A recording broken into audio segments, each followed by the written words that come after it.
the senior military recruiting officer at ADF Careers Sydney, and also SWO herself, Lieutenant Liana Malavisi, will be going through, a day in the life of. So yeah, super informative. Take notes. Don't be afraid to ask any questions at the end as well. There will be an opportunity for Q&A.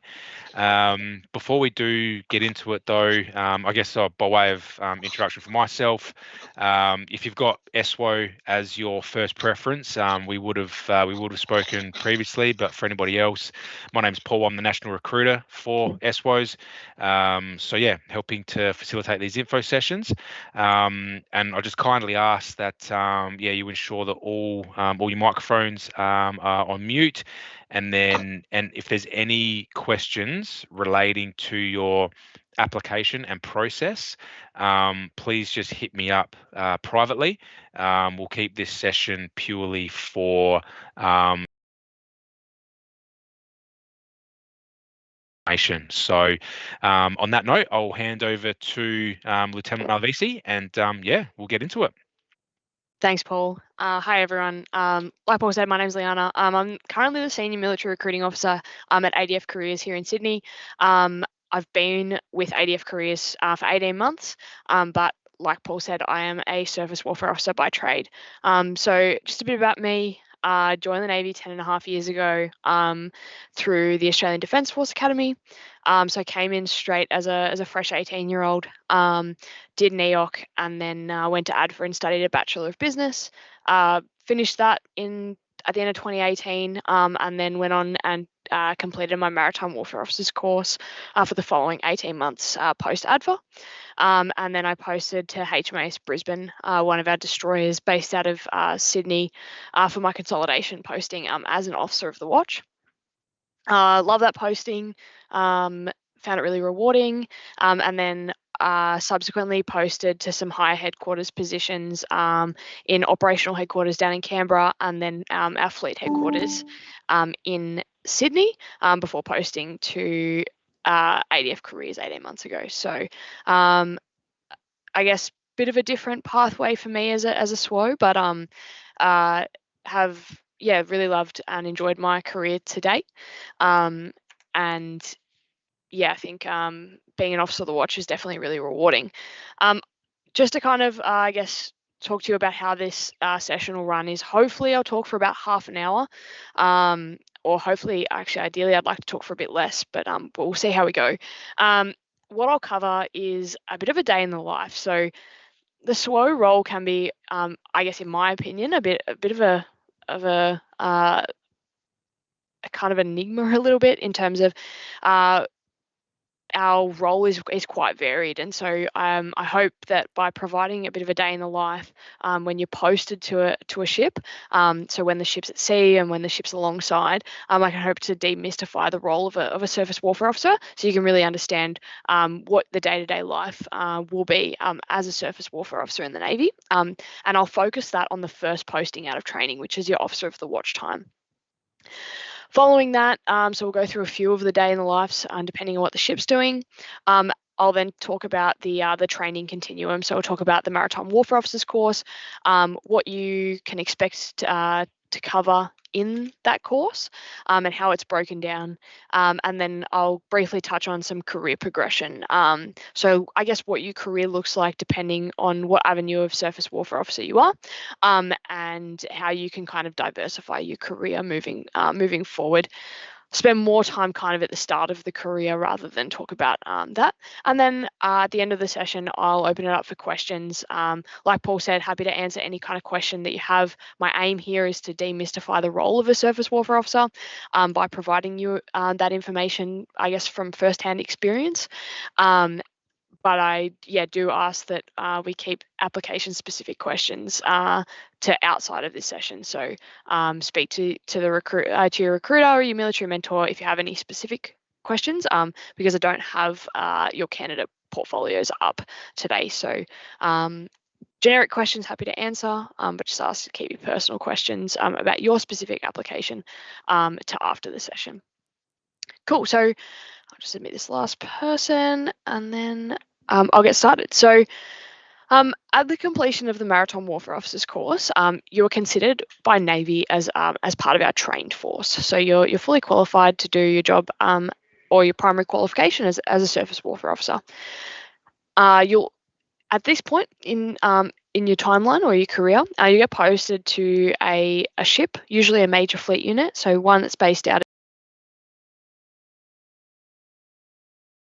And you'll post in a role that's called the Officer of the Watch. This is your first posting post training.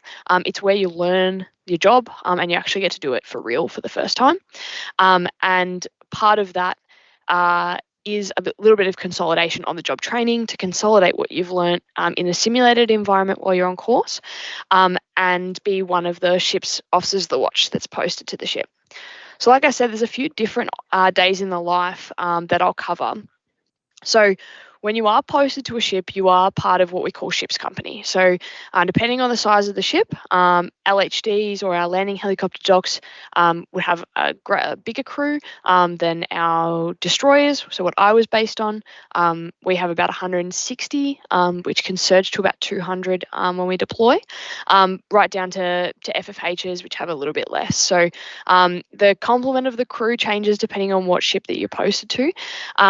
But you form one or part of the Officer of the Watch team.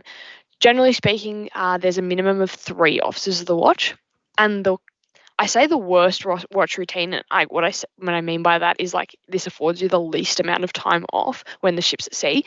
Is 3 officers of the watch, so you'll be one of at least 3. So when you're posted to a ship, you're posted there for a period of about 18 months to 2 years. It's about 18 months at the moment, and over that time, I guess you'll go everywhere with what the ship's doing. So the ship has a program, and over that 18 months, you will be the crew that kind of executes that program. So that can look a bit different depending on what the ship's doing, what the ship's been tasked to do, as well as where it sits in its maintenance cycle. So ships have to go in and out of maintenance in order to maintain seaworthiness, and in order for us to do upgrades and just general maintenance. And those maintenance periods can vary in time. So a question I get asked a lot is, how long will I spend at sea? And I hate giving this answer, but it really depends. Because you may roll into a 6-month maintenance period, you may roll into a 2 months maintenance period, you may roll into a week maintenance period. But generally, a ship will go from maintenance or extended maintenance into what we call a readying phase, where we'll be assessed by our sea trainers on how safely the ship or the crew can proceed to sea.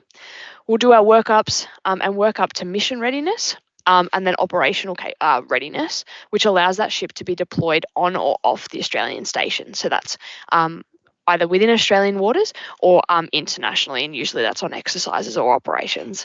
So a ship will roll from I guess, maintenance into operational readiness at different periods. So depending on where you join, where a ship is in that period, will kind of dictate how much time you spend at sea with that ship. But generally speaking, over the 18 months, you'll roll through the whole thing, operational readiness into maintenance, and then maybe back out the other end. So I will now touch upon, I guess, a day in the life as an officer of the watch at sea. That's where we do our core role. We're trained mariners at the end of the day, and so our core role is to take the ship to sea. So, like I said, the worst watch routine is what we call 1 in 3. So it allows for 4 hours on watch. So it's 4 hours on the bridge where you're in charge of the ship, and you report to the captain, and then you have 8 hours off. 4 hours on, 8 hours off in a 24-hour period. This watch routine allows for you to get in a routine. So your watch hours don't actually change day to day, which allows the watchkeeper to get into a really good routine. So for the purpose of, I guess, explaining a day in the life, I'll touch on the 8 a.m. till 12 p.m. watch. And if you were an officer of the watch doing that. So for an 8 a.m. watch, usually if I was on that watch, would get up at about 6:30.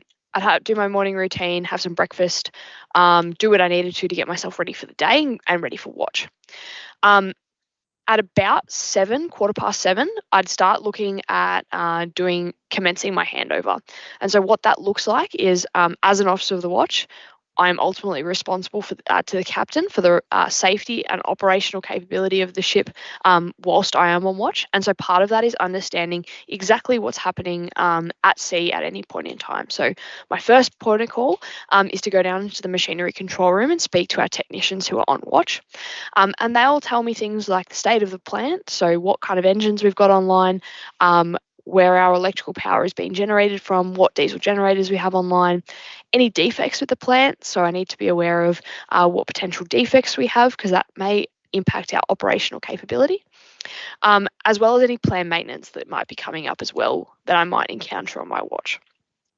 So I go through that. I talk to them about what's been happening, what they've had on their watch, if they've had any potentially breakdowns or defects, and then we kind of work our way forward from there. So once I'm happy with the state of the machinery plant, I'll then head up to the operations room. I will speak if we have an on-watch principal warfare officer, so they're a senior surface warfare officer.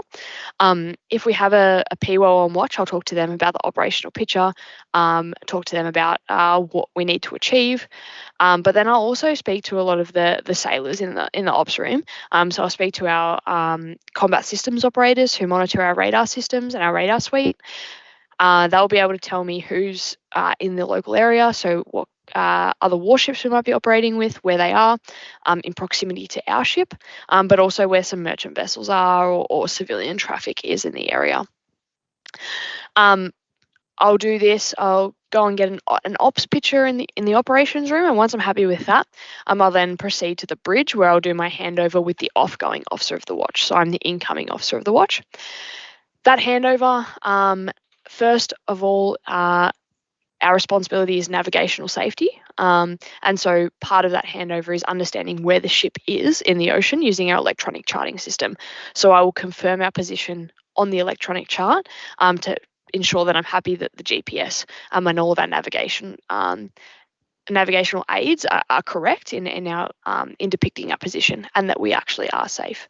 Once I do that, I'll go and have a look at our radar system. I'll talk to the sailors that we have on watch about where some ships are in the vicinity, if we're operating with those warships or foreign warships or allied warships, if we're operating with those, where they are in relation to us, and I'll go and actually visually look at it because I've seen them on the radar downstairs.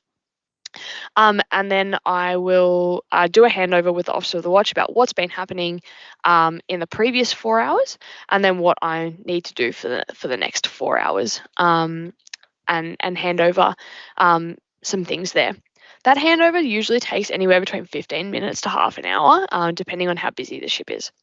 So we do that, and all up, that kind of takes about 45 minutes. So you're spending 45 minutes before you watch preparing for your watch, and then at 8 o'clock I take the watch, and we do that by announcing that we have the ship, which signals to everyone that that I now am responsible for the safety of not only the ship but all the personnel on board, as well as the navigational safety and the operational effectiveness of the ship, and I take that authority on behalf of the captain, who keeps responsibility always, but I exercise that responsibility on their behalf while I'm on the ship. And so we have a really close working relationship with the captain when we are on watch, because we need to keep them appraised of everything that's happening, because ultimately they're responsible.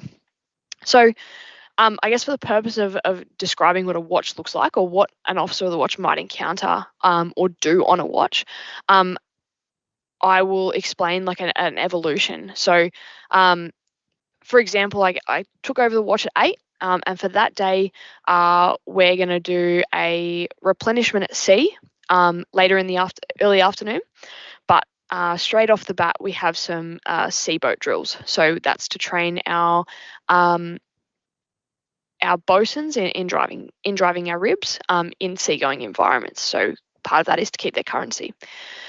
So I guess what some considerations I need to have for that are, one, I need to be navigationally safe, but I also need to make sure that the evolution is conducted safely.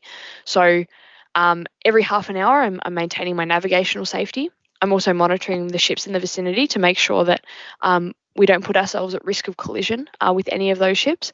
But then I'm also considering the safety of the sea boat. So as part of the preparations I need to make for that, so that if they commence at 9, I have an hour to make those preparations. I'll need to consider putting the positioning the ship in a position where we provide the appropriate environmental factors to safely launch the sea boat.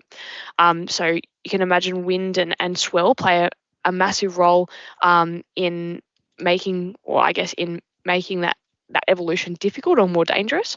And so what I need to do is consider where that wind and swell is coming from and position the ship in a way that limits or shields the smaller boats when they're launching and creates a safe environment for them to launch on. So I'm considering things like that. I'm revising what we call a man overboard plan. So at all times, I need to be prepared to, if a man goes overboard, be prepared to recover that man or that person. Sorry, but I know when I do seaboat operations that we're potentially heightening the risk of that, and so rehearsing or going over that plan to make sure it's correct and it works. So making that a consideration as well. Having the boat, I guess, taken out on a crane. Our radars and our antennas create what we call a radiation hazard. And so depending on what evolution we're doing, we do need to take into consideration what emitters we have emitting to ensure that our personnel are kept safe. And so I will need to review those standard operating procedures and the guides to make sure that I can have people launching the boat and what emitters we need to turn off. And so that's my responsibility as the officer of the watch to make sure those emitters are turned off in preparation for the seaboat evolution. After that, I will make sure that we have an evolution safety brief. So I'll bring everyone up to the bridge with the executive officer or the 2IC of the ship, being a major stakeholder in that, as well as the bosun's mates who are going to be executing that. And I'll tell them about my plan to launch, I guess what their recovery plans are, what the evolution looks like. So they're going to go and do some of their own boat drills, and then they're going to return to the ship, and they're going to practice seaboat approaches. Part of that is talking to the navigator to make sure that our navigational safety route or our navigational route is safe, so that on our electronic charting system, we have a route planned out that allows us to position the ship with the environmentals, and consulting the navigator to make sure that a ship remains navigationally safe for the conduct of that evolution. So there's a lot of things that I guess come into play when you have these sorts of evolutions, and that's kind of why we put surface warfare officers through extensive training, because it does take a while and some organisational exposure and knowledge to know all of these considerations that need to be made in order to conduct an evolution safely. So at 9 o'clock, we've done all those. I safely position the ship. We do our seaboat drills, and at 10 o'clock, those seaboat drills conclude. We recover the boats, and everyone's safe. And I've maintained, I guess, navigational safety, but I also oversee the launching and the recovery of the ribs or the seaboats, with in consultation with the captain, to make sure that that's done safely. So that evolution concludes, and like I said, we have a replenishment at sea in the early afternoon. So the second half of my watch will now be spent planning and preparing for the second evolution of the afternoon. Even though it won't happen while I'm on watch, I do need to make some preparations. For example, the tanker that we're going to refuel from, I need to know where it is and what our rendezvous point is, what time we're going to meet there, and what course I need to steer. Do I have a navigation route in place that's appropriately scanned, that's navigationally safe, that the navigator's approved? And what speed do I have to do to get there on time? So say we're rendezvousing with the tanker at 1300, so 1 o'clock in the afternoon. It's 10 and we have to go 60 nautical miles. I'll have to work out how quickly we need to go in 3 hours. So we need to be doing 20 knots. Now, where the I guess where another consideration that we have, and one that we've gone through in our pre-watch, is understanding the state of the machinery plant. So can we actually do 20 knots and achieve that speed in order to make that RV position? So you may have had some maintenance that was going to take out an engine for that at 11. We may need to cancel that maintenance, but we need to do that in consultation with the captain. So we might have to say, hey, we may need to delay that maintenance till after the replenishment at sea, because if we take that engine off, we're actually only going to be able to do 12 knots. So we're actually not going to make our RV position at 1. And so potentially having those conversations and thinking ahead, always thinking one step ahead is critical to being the officer of the watch. It's not just what's happening now; it's also then what's happening, I guess, as the time progresses and as we kind of look out. So as part of those, that's part of the checks. I'm also then making sure that our engineering department is aware that we're doing a replenishment at sea, and they've set up all their equipment. The bosun and the seamanship department, because they're going to pass lines to make sure that we actually can connect up the ships with the hoses. And we're going to have an evolution safety brief again, and making sure that that's done. So that's kind of the stuff that I'm preparing for. All at the same time, you're then monitoring for traffic, monitoring to make sure the ship is navigationally safe. As well as anything else that kind of comes to you as the officer of the watch. So you might have a line out the door of people that want to jump up the mast and do maintenance, and you have to tell them, no, it's too rough outside. It's not safe for you to do that evolution. Therefore, I'm not approving it right now. And we have what we call safety risk assessments that tell us the environmentals. But all that can kind of come under the remit of the officer of the watch whilst we are at sea, and we are on watch. So we do a 4-hour watch, finishes at 12. At about 11:30, the oncoming officer of the watch, because now you're the offgoing officer of the watch, will come up and do a handover with you, and I'll hand over at 12 for them to take their watch. When I'm off watch, at 12, I'll usually go down, have some lunch, and then depending on what the afternoon looks like, will depend on, I guess, what I will do. So if we had that replenishment at sea, we're going to need more officers of the watch upstairs, because or on the bridge, because we have some additional things that need to be done for navigational safety. So I'll actually go back up and spend an hour, an extra hour on the bridge in my off watch time, doing extra duties as an officer of the watch. Once that finishes, I'll then do some admin jobs. So as an officer of the watch, we also have what we call secondary duties. So we'll be we might be the security officer, we might be the safety officer, we could be the training officer on board. And so all of those roles we do in our off watch time, whether that be doing the admin that's required for them, executing, if you're the training officer, executing some training, or attending meetings that need to be done. So I usually spend my off watch, or the first part of my off watch, doing that. I will definitely be getting to the gym, or getting some sort of physical exercise in. I find that really keeps me in routine. So for me, that's what I really value when I'm at sea. So usually in the late afternoon, I'll try and get a gym session in, and then having dinner at around 5:30, because we eat really early when we're at sea, to enable us to get to bed early, so that our night watch keepers can get their appropriate rest. I will then go back on watch at 8 p.m. So between about 5:30 and 8, or 5:30 and 7:30, is what I call my preparation or my wind down time. So I can watch a movie, play a board game, hang out with some people, and then at 7:15 or 19:15, I'll start that whole pre-watch routine again. Machinery control room, operations room, oncoming watch handover, and then I'll be on watch for the next 4 hours. Generally speaking, our night watches aren't as busy, because we don't really do things at night, unless we're doing like warfare serials or whatnot. But a lot of our training is confined to daytime activities. But we might be transiting somewhere, so we might be tracking towards Cairns to do a port visit. So I'll execute the navigation track overnight, make sure that we're reducing our risk of collision with other vessels in the area, as well as proceeding along to Cairns with the speed that we need to, and monitoring all of our systems along the way. So yeah, that what the ship's doing, the execution of what the ship's doing, is always your responsibility as the officer of the watch, and then making sure it's done safely as well.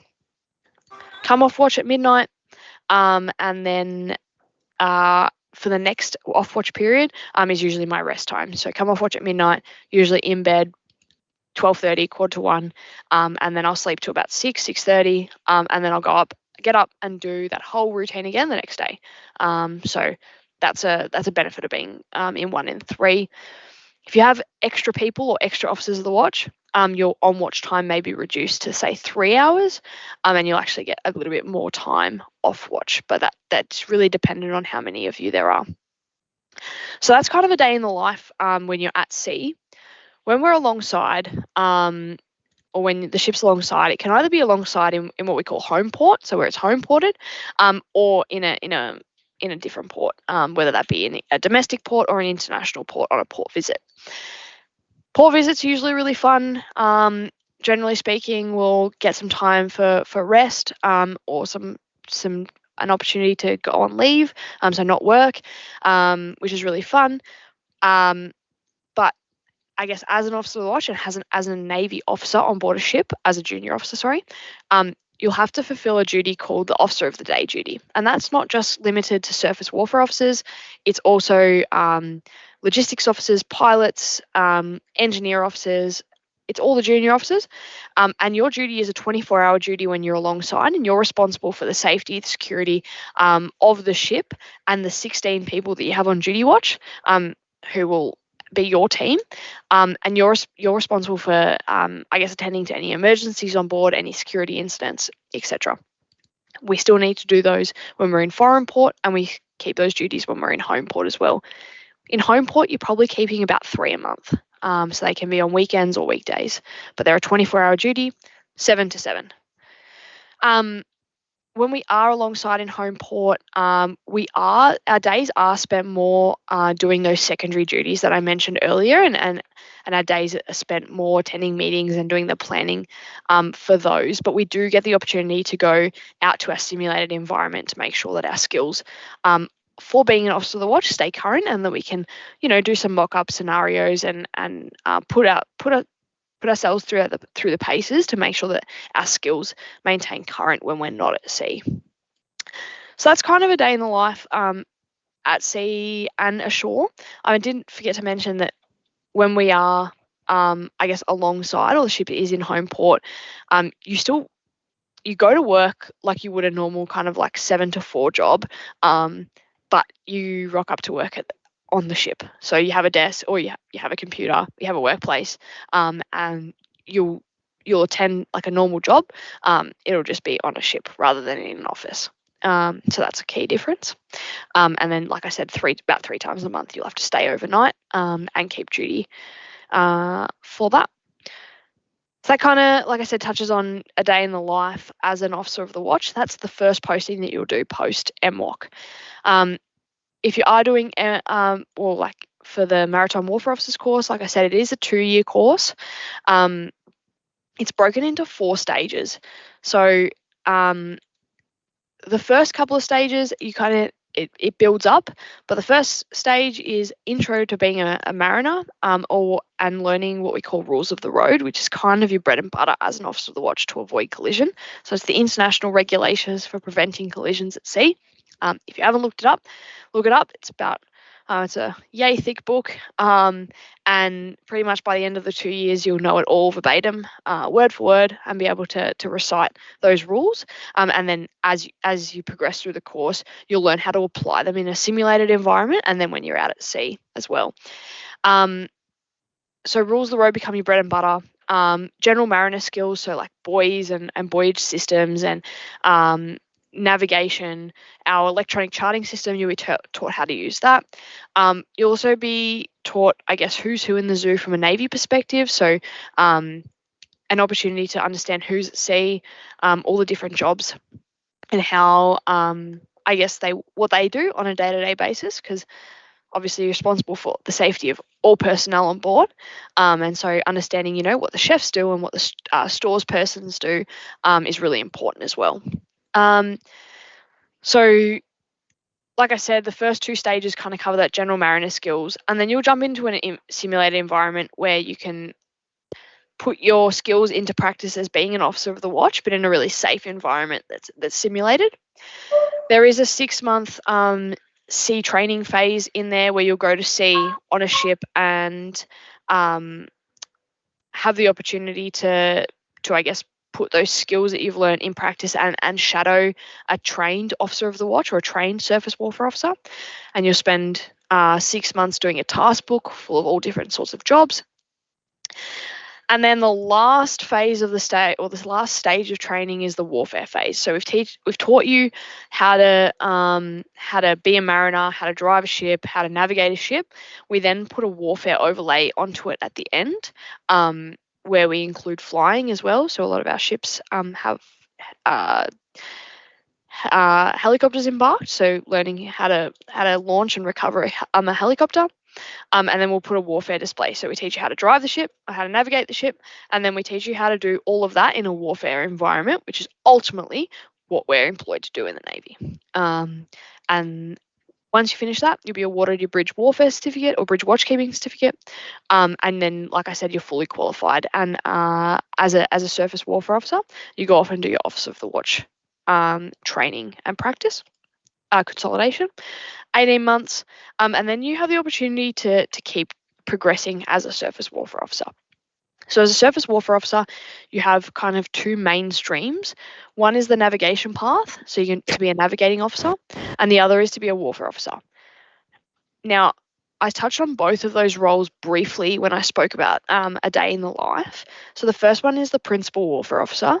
So if you are a warfare officer, you go on advanced warfare course, and you'll be either specialized in air warfare or surface warfare or subsurface warfare. We call it anti-submarine warfare, so ASW or air warfare. So you'll be specialized in one of those as a warfare officer. You'll sit in the ops room and you live and breathe all things warfare. Or you can specialize as a navigator. Depending on what you specialize as will kind of shape your career path post that 18-month posting, whether you go and be a junior or an intermediate navigator on patrol boats or other minor war vessels, or whether you go and specialize as an executive officer, so a 2IC of a ship or a boat on a minor war vessel. And you'll come back and do some intermediate career courses and then advanced career courses in order to keep progressing what we call your mastery in your core role as a surface warfare officer.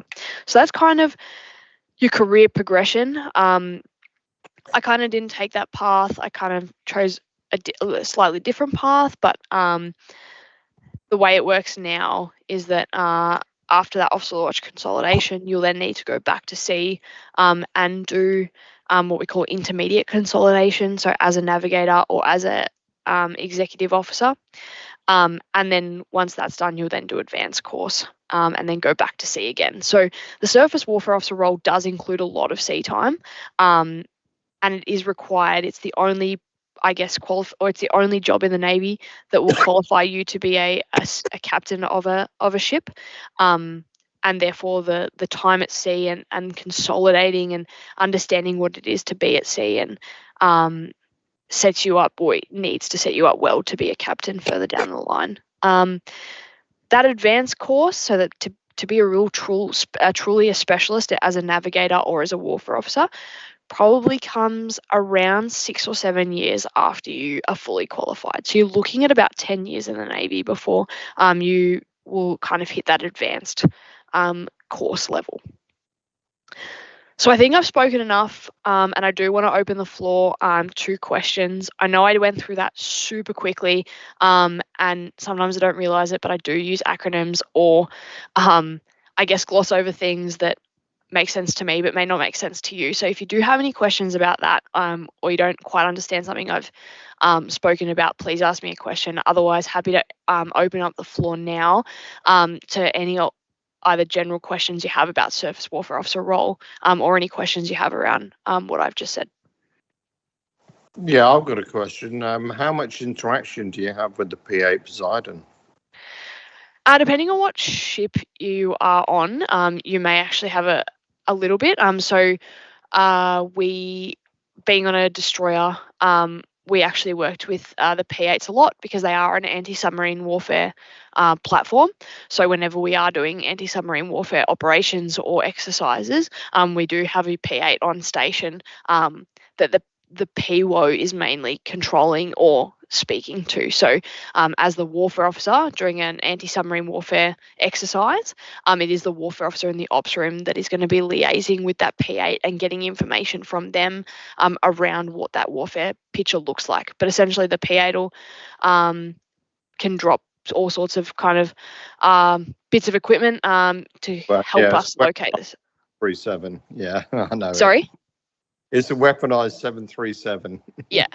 A lot more sensors. But yeah, it'll help us hunt submarines essentially. And so the warfare officer will, I guess, directly kind of work with them. But as the officer of the watch, you may have stuff to do with them as well. Yeah, so when you're talking about all that, the network enabled capability, I'll call it that, that's in old money, or network centric warfare. Do you have all the data links and stuff like that? And, Yep, and it's something you'll learn. Basically, yeah. So it is something that is getting into the specifics of it.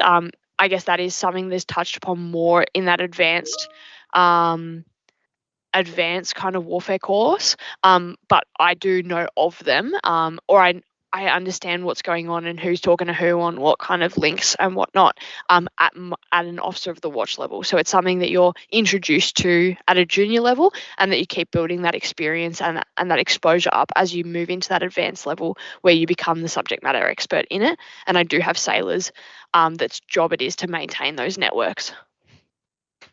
Yeah. Now I've got another question because I work for SES. Yep. State Emergency Service. Mm-hmm. Knots. Yeah.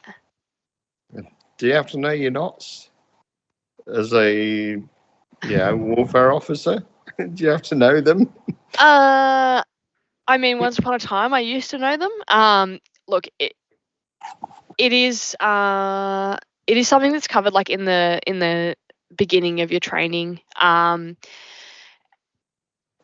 kind of I guess know that general seamanship aspect, because as an officer of the watch you do work closely with the bosun's mates who definitely know their knots inside and out. And so I guess, like I said, to understand who's who in the zoo and what everyone does, I did spend a lot of time with a pet rope and learning how to tie bowlines and whatnot during my training. So yeah, there is a little bit of it, but I guess its applicability as a surface warfare officer does kind of wane a little bit. But you part of another ancillary job or a secondary duty I had was I was I'm a parts of ship safety officer. So it meant that I sat on the flight deck when we came alongside and watch people, making sure that the safety I guess was maintained when we were hauling lines and whatnot. And part of that was being able to tie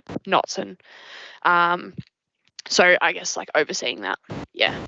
Well, I'm useless at knots, so there you go. They teach you. It's all good. I I'll just leave have it some. over to other people. Thanks, Bob. So Zane's just asked, what kind of leave do you get during officer training, employment training? During NEOC, not a lot, to be honest.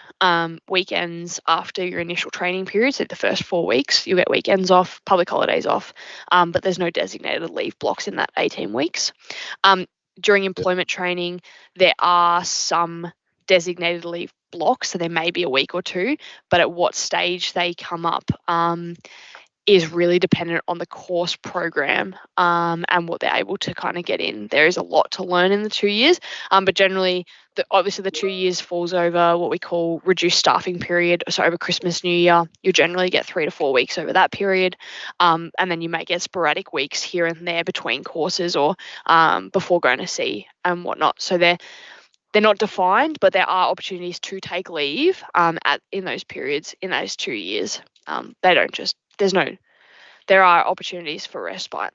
If someone does NEOC in January, would stage 1 of MWOC? Yeah, so for those going to ADFA or looking to go to ADFA, your training is split up a little bit. So you'll do what we call Navy Officer Year 1, which is your NEOC 18 weeks, followed by stages 1 and 2 of the Maritime Warfare Officers course. You'll then go to ADFA for 3 years. You won't touch Navy training much, really. Apart from your uni breaks, you might do some odd training here and there, but you will then pick up stages 3 and 4 of the course, which is the 18-month component on completion of ADFA. Having been there and done that, it sounds like daunting and like, oh, I won't remember anything, but you actually do, and the crux of the course does come in that latter half.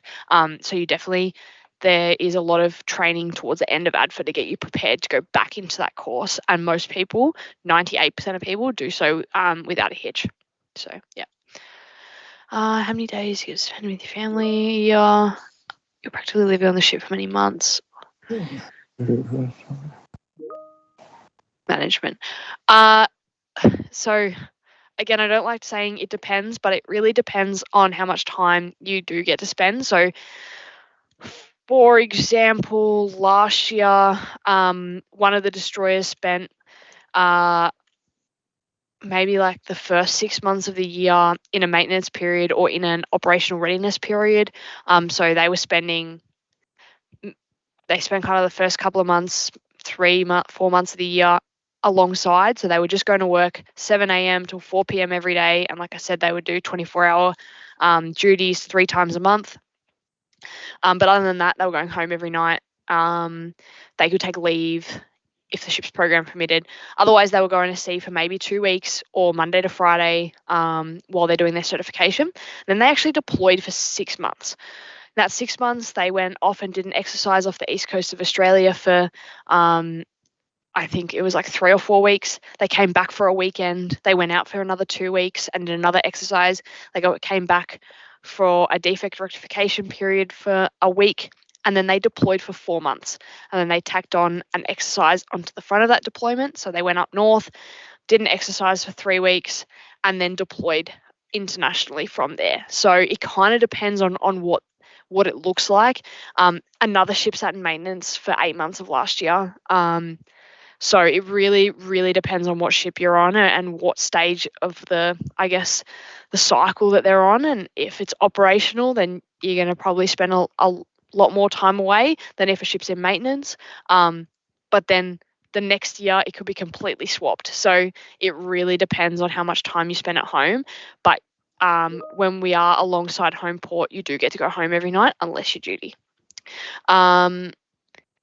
So you can switch to there are opportunities to do shore-based jobs in between those sea postings that I spoke about. So you'll do your officer of the watch consolidation. You then can have an opportunity to go ashore or go back to sea. But you have to do those sea phases to keep progressing. So for me to go back to sea, or for me to progress now post this, I need to go back to sea and do another 2 years in an intermediate position. So all it does is just delay your progression. And that's rank, pay, and career progression. So if you were to take those shore-based jobs, they're there, especially at the lieutenant rank. But you have to kind of acknowledge that at some point they do stall your career progression a little bit. Owen, what are any skills a panel will be looking for during the OSB, and any general OSB tips? Yep. Confidence is a major thing to be a surface warfare officer. You need to be confident in what you're doing. You are in charge of the ship, responsible to the captain. So you need to instill a level of confidence in the captain that you know what you're doing. So confidence. To be honest, the board is going to want to see motivation. So by attending sessions like this and speaking to an in-service surface warfare officer sets you up really well to go to the board, because you're going to know more than other people that haven't done this. So that motivation and that intrigue and that wanting to know more about the role will set you up. To be honest, that is my number one tip. I take that back. That's my number one tip, is to be motivated and genuinely interested in the job that you want to do. and know a lot about it. Confidence as a SWO is like I said, multitasking. I guess from the brief description that I mentioned on your 4 hours on watch, you do have to consider a lot of things. There are a lot of things going through your mind, and so your ability to multitask as well as prioritize is going to be really essential to be a surface warfare officer. A lot of these skills they will actually teach you in the Maritime Warfare Officers course, but just to be aware, they are skills for success as a surface warfare officer. General OSB tips. The OSB is going to ask you a whole bunch of information. My best tip is to be study a lot, study as much as you can, be confident when you know an answer, and be honest when you don't. And that's pretty much my tips for success. It's kind of that simple for OSB.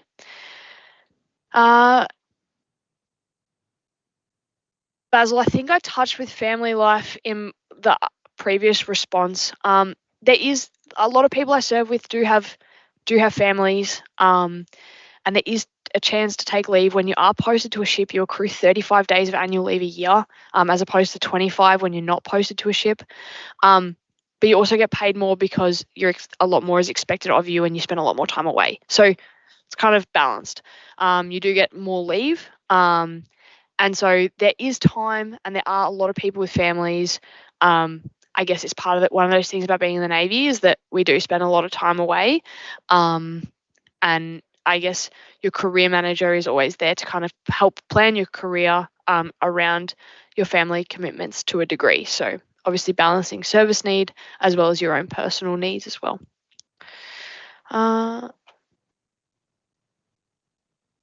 People who already have a degree, yep. So to be a maritime warfare or to be a surface warfare officer, sorry, you don't need a degree. But if you already have one, Navy may afford you a few years seniority. All this affects is the rank that you might come in with, or the pay that you might get. But everyone will have to do the 2 years of maritime warfare officers course, whether you have a degree or you don't have a degree, because it is very on the job for their training. STEM skills, most valuable, practical for surface warfare officers. So mental maths is a really good skill to have. For example, when we do our close-in navigation, so what we call pilotages, or when we go in and out of port, we have to have a heightened degree of readiness of the ship and do more precise navigation because there are a lot more navigational hazards when we are in port.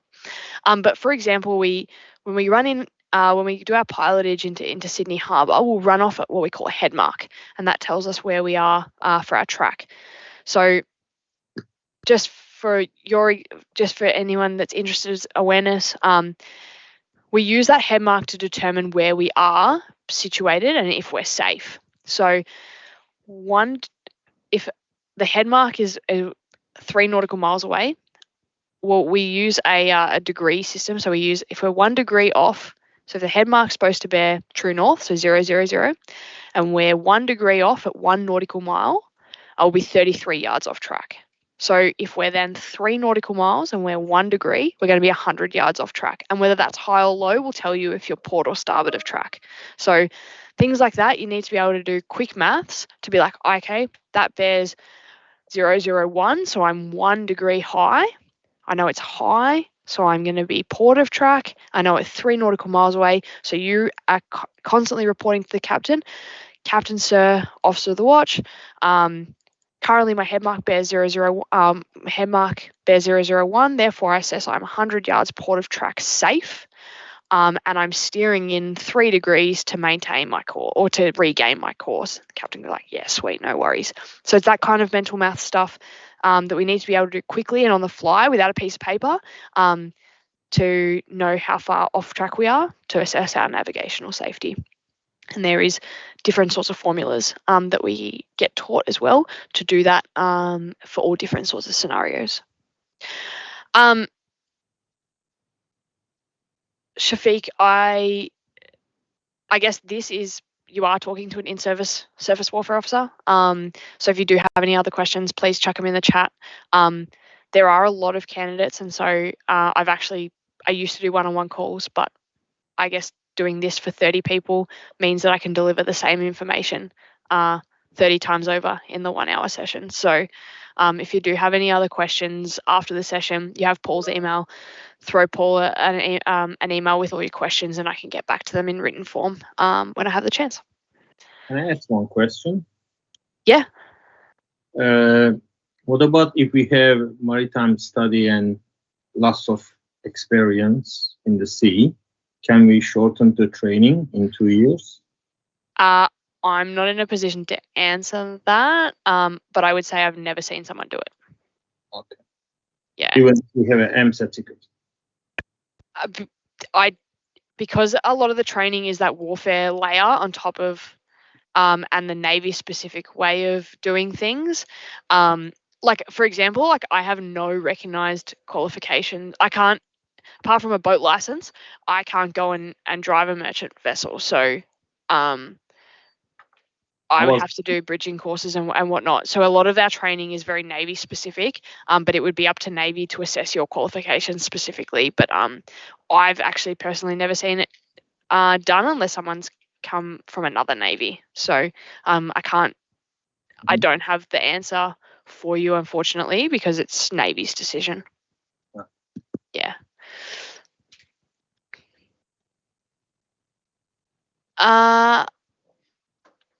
Ellie, I don't think there's a significant focus on star behavioral responses in the OSB.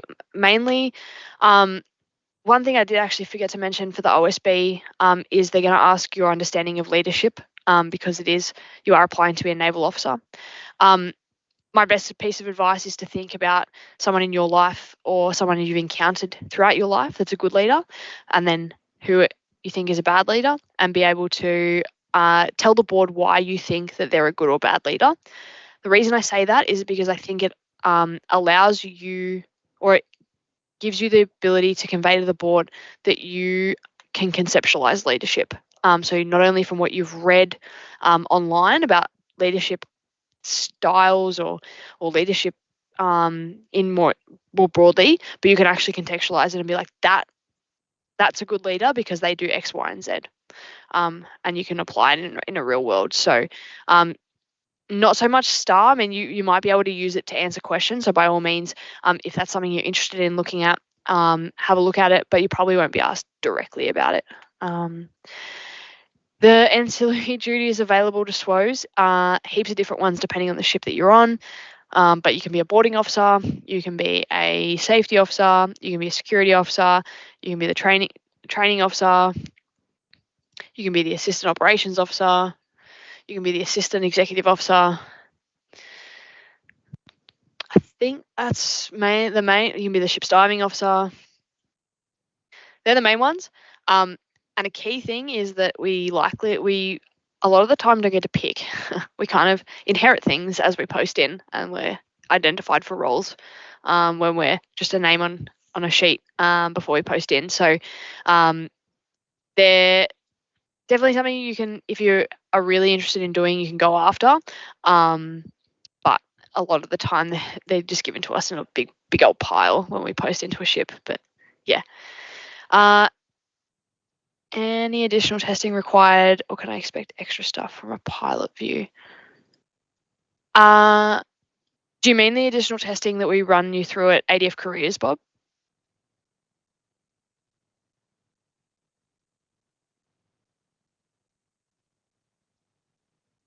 You're on mute, Bob.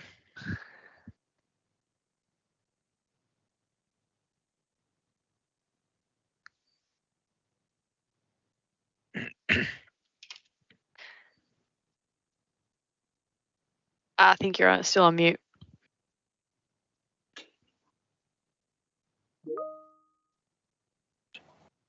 Oh, Got Gotcha. you now. No, you just turn yourself back on.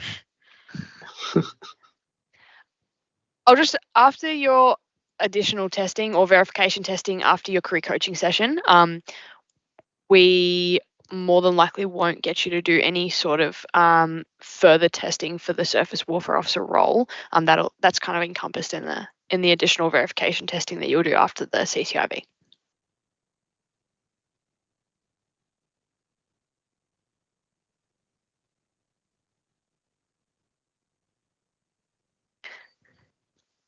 Awesome. Probably Well, got guys, another 5 minutes if anyone wants to ask any last questions. for sure. Sorry, Liana, you mentioned CTRV. What is that again? Oh, your Will- career will- coaching Right. interview. Yeah. Cool. Shafiq, yes. Where I forgot to mention. So the Submariner, if you're an MWO Submariner,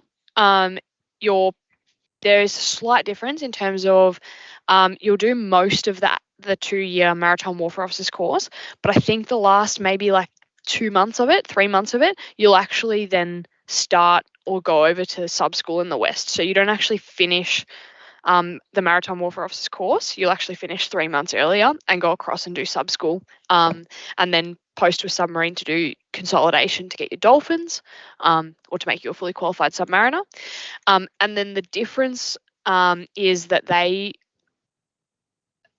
their role is a bit different when they're on a submarine. So they're not an officer of the watch per se. They're kind of like a deck officer type role. But they do 6 hours on, 6 hours off, no matter how many people they have. So half the boat is always awake at any point in time, and they run 6 hours on, 6 hours off for 24 hours. And that's their watch routine.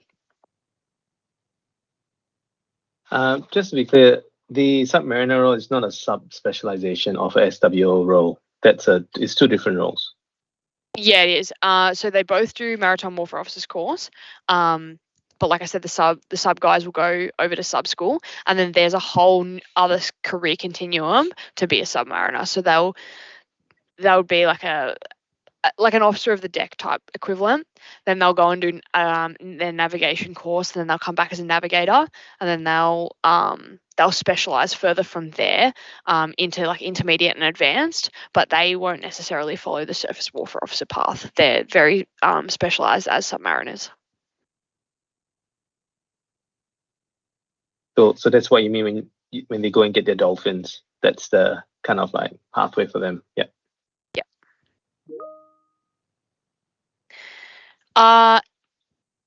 Like it's not competitive in terms of like they don't assess people's career continuum to get on PO course, Shafiq. Because it's an advanced course, everyone has to do it in order to progress as a warfare officer. It just may be like sometimes they fill up quickly. So if you're not kind of quick to be like, I want to do PO course next year, it might already be full, and then you have to wait till the year after. But in terms of like competing with other people to get on, it's not, because it's a career continuum course. Like you have to do it.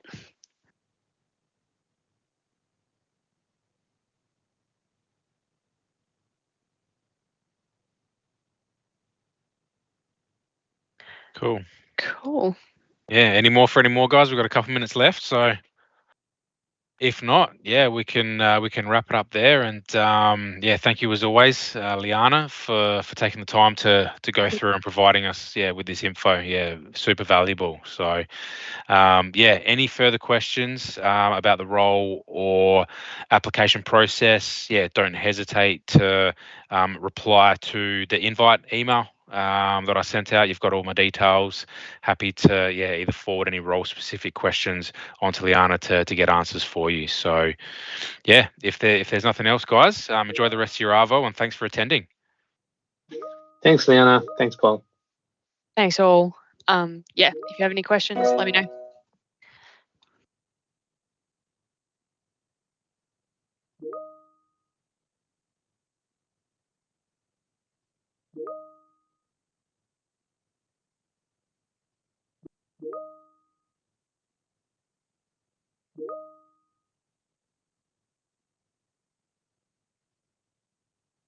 Hi, I have a question. Sorry for the delay.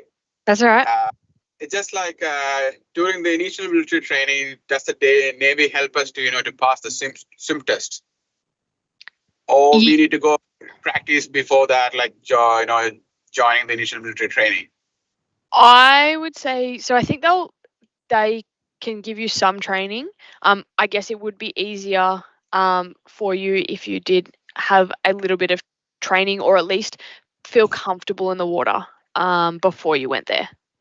It would give you a significant head start. So from my understanding is that they will take you through or help with getting you passing the swim test, or helping you swim, but by having a little bit of training in the water, or just having a little bit of, I guess, being more comfortable in a pool environment or in the water would definitely set you up heaps better to succeed. Yeah, because that I'm asking, like, I can just swim in the pool as well, but I'm not a pro swimmer. I can Yeah. swim, but not a pro, No, and I think anything that can get you more comfortable in the water and feeling more confident in the water is definitely advised prior to going to NEOC. I think it's one less thing you'll have to worry about when you're there. Yeah, all right, cool. Yeah. Thank you very much for that advice. No worries. I think I've just got one more question. Zane, skill. It's not so much a skill, more. I just think the confidence that you get from being a surface warfare officer and being an officer of the watch is really cool. And the biggest kind of takeaway,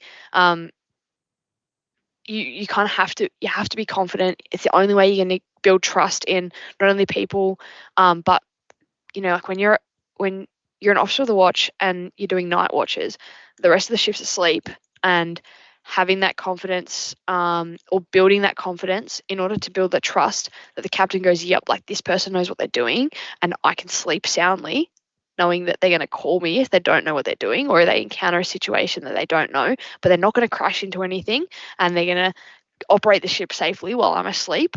That's massive.